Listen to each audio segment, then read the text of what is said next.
తాకట్లో ఉన్న మీ బంగారాన్ని విడిపించి ఆ రోజు ఆన్లైన్ రేటుకి కొంటాం. Sharma gold company.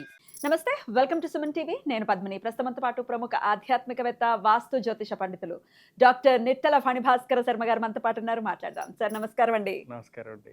ఏదైనా కష్టం వచ్చినప్పుడండి ఖచ్చితంగా అనేటటువంటి మాట, ఏ జన్మలో చేసుకున్న పాపమో ఇలా మమ్మల్ని ఇబ్బంది పెడుతోంది అని అనుకుంటూ ఉంటాం కదండి. ఇక ఇప్పుడు కూడా చేయకూడదు, ఉత్తర జన్మల్లో ఇది వస్తుంది అని కూడా అంటూ ఉంటారు. అయితే ఈ పాపం అనేది ఖచ్చితంగా ఆత్మని పట్టుకుని ఉన్నది అనేది చెప్పకనే చెప్పినటువంటి అంశం. ఈ పూర్వజన్మ పాపం నిజంగానే మనల్ని ఇబ్బంది పెడుతుంది. కలియుగం కదా, మరి అన్ని ఇన్స్టెంట్ గానే జరిగిపోతున్నాయి కదా. ఇప్పుడు చేసి మరి ఇప్పుడే అనుభవిస్తామా, లేకపోతే నెక్స్ట్ జన్మకి తీసుకెళ్తామా? పూర్వజన్మ పాపాన్ని కొంచెం కడుక్కునేటటువంటి మార్గాలు ఏమైనా ఉన్నాయా? ఎందుకంటే పడలేకపోతున్నాం, ఈ బాధల్ని అనుభవించలేకపోతున్నాం అనే వాళ్ళు ఉన్నారు కదండి. వాళ్ళే ఉన్నారు మోస్ట్ ఆఫ్ ద పీపుల్. మరి దీని నుంచి బయటపడడానికి ఏదైనా మార్గం చెప్తారా? ఇందులో మీరు సాధనా క్రమంలోనే జీవితాన్ని వెళ్ళగక్కేటువంటి వాళ్ళు ఉంటారు. అంటే ఈ శరీరం వచ్చిందే భగవంతుణ్ణి చేరుకోవడానికి అనేటువంటి మార్గంలో ముందుకు వెళ్ళేటువంటి వారు చాలా ఉంటారు. అందులో భాగంగానే ఈ కుండలిని శక్తి జాగృతమయ్యేటువంటివి, ఈ మాటలన్నీ మనకు అక్కడ వినబడుతూ ఉంటాయి. అసలు మామూలుగా మనిషి జన్మ ఎత్తినటువంటి మనకి ఆ కుండలిని శక్తి అలా పడుకునే ఉంటుంది. నిద్రావస్థలోనే ఉంటుంది. అలాగే ఉంటుంది. అసలు మనకి కనీసం మనలో ఆ షట్చక్రాలు ఉన్నాయని తెలియదు. తర్వాత ఇన్ని విద్యలు ఉన్నాయని తెలియదు. ఇప్పుడు గతంలో మరి లక్ష్మణుడు అన్ని సంవత్సరాలు నిద్ర లేకుండా ఎలా ఉండగలిగాడు? బల అతి బల అనేటువంటి విద్యలు నేర్చుకోవడం ద్వారా తిండి నిద్ర అనేటువంటి దాన్ని ఎలా ఓవర్కమ్ చేయగలిగారు? అలాగే ఇక్కడ ఉండేటువంటి ఈ చక్రం ఏదైతే ఉంటుందో మనకి మూలాధార, స్వాధిష్టాన, అనాహత, విశుద్ధ చక్రాలు, అలాగే ఇక్కడ ఉండే ఆజ్ఞా చక్రాలు, ఇవన్నీ ఓపెన్ అయితే దాని యొక్క స్థితి ఏమిటి అన్నది చాలా మందికి తెలియదు. నిజానికి మనలో ఉండేటువంటి మూలాధార చక్రం ఏదైతే ఉన్నదో అది గణపతికి సంబంధించినటువంటి శక్తి కేంద్రీకృతం. అంటే ఆరంభం ఏదైనా గణపతితోనే ఆరంభం చేస్తాం. అది గనక అంటే మనకి దాంట్లో చెప్తూ వచ్చాడు, సుషుమ్న అనేటువంటి ఒక నాడి మన వెన్నెముకని, దీన్ని మేరుదండము అన్నారు. ఒక మనిషి శరీరంలో మేరుదండం ఏదంటే వెన్నుముకే. అమ్మవారు ఎక్కడుంటుంది? షట్చక్రోపరి సంస్థిత, ఇక్కడ కూర్చుంటుంది అమ్మవారు. ఆ అమ్మవారి యొక్క నివాసం ఎక్కడ? సుమేరు శృంగ మధ్యస్థ శ్రీమన్నగర నాయిక. అంటే ఈ వెన్నుపాముకి మధ్యలో ఉంటుంది ఆవిడ. లోపల చింతామణి గృహాంతస్థ, అంటే చింతామణి మణులతోటి పొదగబడినటువంటి గృహంలో, అంటే ఏది అడిగితే అది ఇస్తుంది. చింతామణి అంటే ఏది అడిగితే, ఏ చింత ఉంటే దానికి సంబంధించినటువంటిది అమ్మవారు వెంటనే ఇచ్చేస్తుంది.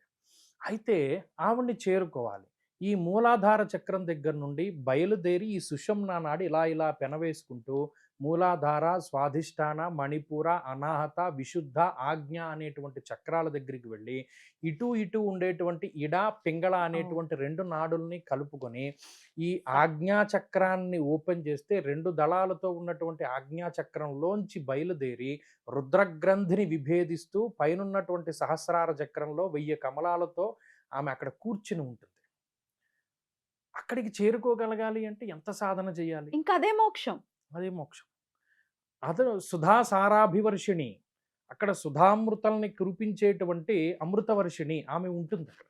తటిల్లత సమరుచి షట్చక్రోపరి సంస్థిత. తటిల్లత అంటే ఏంటి? ఒక మెరుపు మెరిస్తే ఎలా ఉంటుంది? ఒక మెరుపులో ఎంత శక్తి ఉంటుంది? ఆ మెరుపు రూపంలోనే ఉంటుంది అమ్మవారు. విద్యుల్లేకే అని అంటాం కదా. విద్యుల్లేకేవ భాస్వర నీవార సూకవర్తన్వి పీతాభా సత్యము. అలా అందులో ఏ విధంగా అయితే పురుషుడికి సంబంధించినటువంటి ఆ పురుష సూక్తంలో చెప్పారో ఇందులో కూడా అంతే. మరి ఇవన్నీ జాగృతం చేయాలి అంటే ఏది అడ్డుపడుతుంది? మనలో ఉండేటువంటి భండాసురుడు అడ్డుపడతాడు.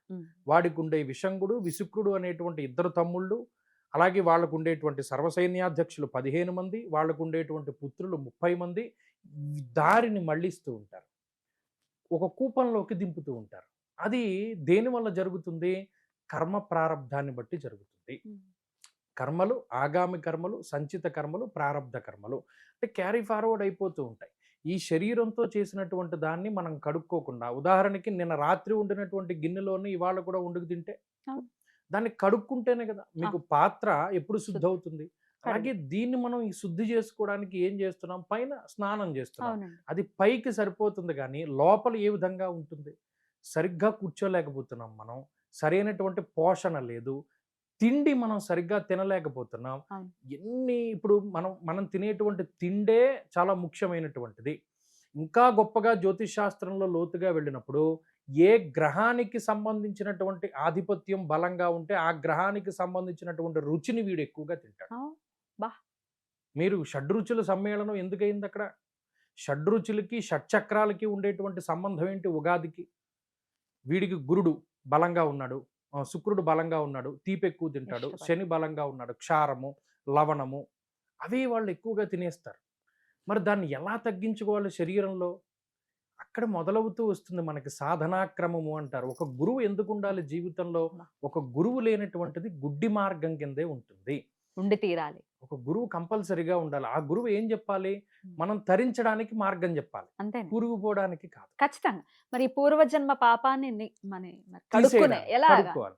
ఇప్పుడు తెలుస్తుంది. ఇప్పుడు సాధనా క్రమంలో ఏమంటే నేను ప్రతిరోజు దేవుడికి దండం పెట్టుకోలేకపోతున్నానండి అంటాడు ఒకడు. అవును. పెట్టుకోనివ్వద్దు గ్రహస్థితి. అది వాడు పూర్వజన్మ పాపం. పాపమే కదా. భగవంతుడి దగ్గరికి వెళ్ళలేకపోవడం కూడా అంటే అదొక పాపం. క్షేత్రానికి వెళ్ళలేకపోవడం ఇప్పుడు భార్యకి పూజ చేసుకోవాలని ఉంటుంది, ఆ ఇంటి యజమాని భర్తకి ఇష్టం ఉండదు. ఉండదు, అసలు వాడే చేయాలి, వాడు చేయడు, చెయ్యనివ్వడు పైగా. ఇది కూడా పూర్వజన్మ పాపం. పాపమే. భర్త దొరికేటువంటి భర్త దగ్గర నుండి ప్రతిదీ రుణానుబంధం రూపేణే దొరుకుతాయి. ఈ జీవితంలో మీరు సంతృప్తికరంగా లేరు అంటే మీకు గత జన్మల్లో చేసినటువంటి పాపాలు మరి ఇవి ఎలా క్షయమవుతాయి? ఎలా? మనకి భగవంతుడు ధరించుకోవడానికి ప్రతి నెలలోనూ 30 రోజులు ఇస్తూనే ఉన్నాడు. ఈ విశుక్రుడు విషంగుడి మీద ఆధిపత్యాన్ని వహించి భండాసురుణ్ణి సంహరించడానికి వాడు ఎంత దారుణమైనటువంటి వాడంటే హిరణ్యాక్షుణ్ణి తీసుకొస్తాడు, హిరణ్యకశిపుణ్ణి తీసుకొస్తాడు, మళ్ళా రావణాసురుణ్ణి తీసుకొస్తాడు. కరాంగుళీన కోత్పన్న నారాయణ దశాకృతి. అమ్మవారు ఇలా అంటుంది, రాముడు వస్తాడు ఇలా అంటాడు, నరసింహస్వామి వస్తాడు. కరాంగుళీన కోత్పన్న నారాయణ దశాకృతి. నఖాల నుంచే వచ్చారు 10 రకాలైనటువంటి దశావతారాల్ని మరలా సృష్టించి అప్పుడు వాడిని చంపుతుంది భండాసురుణ్ణి. అమ్మవారు అంటే అమ్మవారి యొక్క సుస్వరూప వర్ణన జరిగినప్పుడు మనం ప్రతిదీ కూడా చాలా తేలిగ్గా తీసుకుంటాం. దానిలో చాలా రకాలైనటువంటి అంతర్యాలు ఉంటాయి. అంటే ఎంత గొప్పగా దాని భాష్యం చెప్పారు అంటే శివకామేశ్వరాంకస్థ శివా స్వాధీన వల్లభ. ఆవిడ ఎంత గొప్పది అంటే భర్తనే ఆవిడ అదుపులో పెట్టుకుంది, స్వాధీనంలో ఉంచుకుంది. ధర్మం అది. అది గొప్ప విషయం. అంతే. ఆవిడ చెప్తుంది, నేను ఇక్కడ నుండి ఉద్భవించాను, నేను చాలా స్వేచ్ఛగా ఉంటాను, నా ఇచ్ఛాశక్తి జ్ఞానశక్తి క్రియాశక్తి, నేను ఎటు పడితే అటు వెళ్తాను. మీరు ఫలానా వాడిని పెళ్లి చేసుకోమన్నప్పుడు వాడు ఈ పని చేయొద్దంటే నేను ఉండను, నేను వెళ్ళిపోతాను అని చెప్తుంది. అమ్మ అదేం లేదమ్మా, శివుడు పాపం చాలా మంచి వ్యక్తి, మీరు ఆయన్ని పెళ్లి చేసుకోండి. సూర్యుడు వేడి, చంద్రుడు చల్లదనము ఏ విధంగా అయితే విడిగా ఉండవో అలాగే అమ్మవారు శివుడు కూడా అస్సలు విడిగా ఉండదు అమ్మవారు. ఆవిడ ఒకసారి మా భీమవరం దగ్గరలో ఒక దేవాలయం ఉంటుంది, ఈ దేవతలు కొంచెం యుద్ధం చేస్తూ ఉంటే యముడు వచ్చి అమ్మ నువ్వు ఉండాలి, నా శక్తి సరిపోవట్లేదు అన్నప్పుడు శివుడు తపస్సు చేసుకుంటున్నాడయ్యా అధోముఖంగా తిరిగి. నా సుబ్రహ్మణ్యుడు ఏమో చిన్నపిల్లాడు, సరే నేను వస్తే ఫ్యామిలీగానే వస్తానని చెప్పి శివుడిని ఇలా పట్టుకుని వెళ్ళి తలకిందులుగా ఉన్నటువంటి శివుడిని తలకిందులుగానే ఉంచి తపస్సు చేసుకునేటట్టు చేసి వెళ్ళి అక్కడ యుద్ధం చేసేట వాళ్ళకి ఇది చేసింది. యనమదురు అనేటువంటి క్షేత్రం అది. అంటే ఆయన లేకుండా ఉండే పరిస్థితి ఉండదు అమ్మవారికి ఎటువంటి పరిస్థితుల్లో. నిప్పు వేడి అది ఏమన్నా అభేదం అలాగే అమ్మ. ఈ కర్మల్ని దగ్ధం చేసుకోవడానికి ప్రతి మాసంలోనూ ఇచ్చాడు. ఉదాహరణకి మాఘమాసం ఉంది, స్నానం చేయమన్నాడు. కార్తీక మాసం ఉంది, దీపం పెట్టమన్నాడు. అలాగే ఇంకో మాసం ఉంది, ఇంకో పని చేయమన్నాడు. అంటే ఓవర్ పీరియడ్ తగ్గుతుంది. మన ఈ జన్మ ఎత్తినప్పుడు క్రమేపీ తగ్గిపోతూ ఉంటుంది, వెంటనే తగ్గదు ఏదీను. ఇన్స్టెంట్ గా కావాలండి, అదే కదా, టక్కన అయిపోవాలి. ఎలా అవుతుంది? ఒకరోజు వాకింగ్ చేస్తే బరువు తగ్గము, ఒకరోజు డైటింగ్ చేస్తే బరువు తగ్గము, ఒకరోజు ఏదో మనం పార్లర్కి వెళ్ళిపోయి ఇలా మనం ఇదే అదే అదే అదే తాత్కాలికము. ఇన్స్టెంట్ గా వచ్చే వాటి వల్లే మనకి అనారోగ్యాలు వస్తున్నాయి.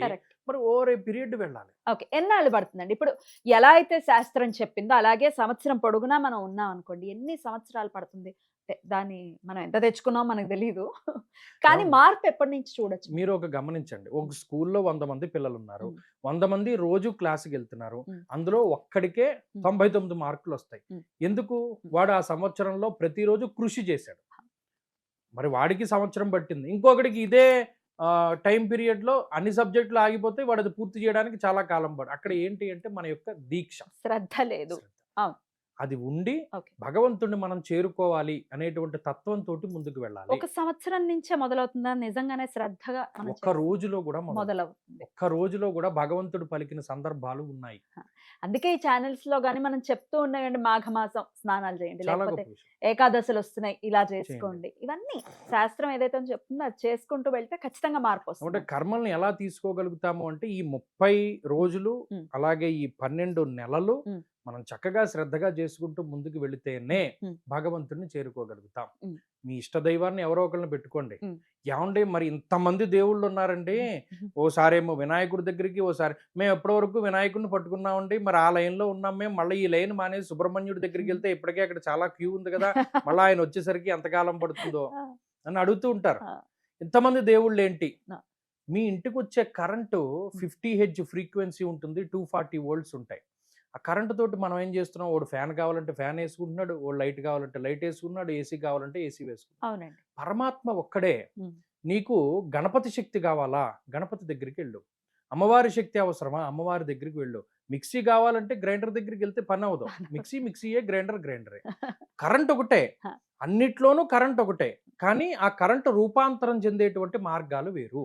అది మనకి ఏది కావాలో దాని దగ్గరికి వెళ్ళాలి, అద్భుతం. అది పట్టుకోవాలి. ఎంత అంతే చక్కగా భగవంతుడు. చెప్పారండి, చాలా పామరులకు కూడా అర్థం అవుతుంది.